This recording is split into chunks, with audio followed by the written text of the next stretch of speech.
জয় শিব শম্ভু।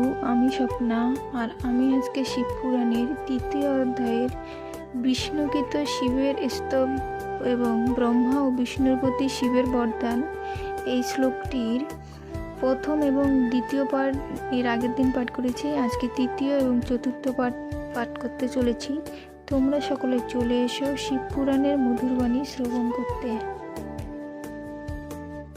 ইদম লিঙ্গ সদা পূজম ধ্যানঞ্চতাদিশম মম ইদানীম দৃশ্যতে যদম তথা কার্যম ত্রয়া সদা।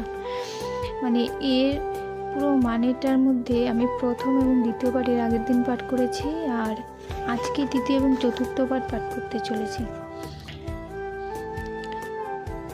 শ্লোকটি হলো, তৃতীয় কারাত্মক পরমাত্মা হর জলরূপী জল দ্বারা পূজ্য নিরন্তর চিত্র স্মৃতি জ্ঞান ধর্ম স্বরূপ আপনি আপনার পাদপদ্মে নিরন্তর নমি।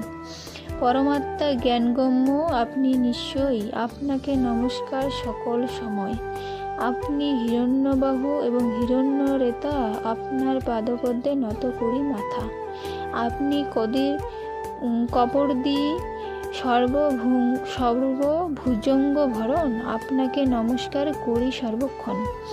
আপনি বিশ্বকবি শিব সর্বব্যাপী, নিধি সমূহের প্রতি লিঙ্গে লিঙ্গরূপী। আপনি ব্রহ্মরূপী তেজের আধার, আপনাকে বারবার করি নমস্কার। আপনি শাশ্বত যোগী বাড়ি গর্ভ, আর ভক্তি ভরে আপনার পদে নমস্কার। আপনি ত্রিকালস্থায়ী বরিষ্ঠ সর্বজ্ঞ, আপনি অকার রূপী ঋষি স্বামী বিজ্ঞ। আপনার পাদপদ্মে স্বভক্তি অন্তরে বারবার নমস্কার করি নিরন্তরে। সুত কহিলেন বিষ্ণু ব্রহ্মার সহিত, এইরূপ স্তব করি হলেন বিরোধ। পরম পবিত্র সর্বপাপ বিনাশন এই স্তব ভক্তি ভরে পড়ে যেই জন, অথবা ভক্তিতে যেবা করে শ্রবণ, অবশ্যই ব্রহ্মলোকে করিবে গমন। শুক্লপক্ষে চন্দ্রবৃদ্ধি হয় যেই মত, তেমনি কল্যাণ তার বারে অবিরত। তাহাদের স্তবে তুষ্ট হইয়া শঙ্কর, হইলেন তাহাদের নয়ন গোচর।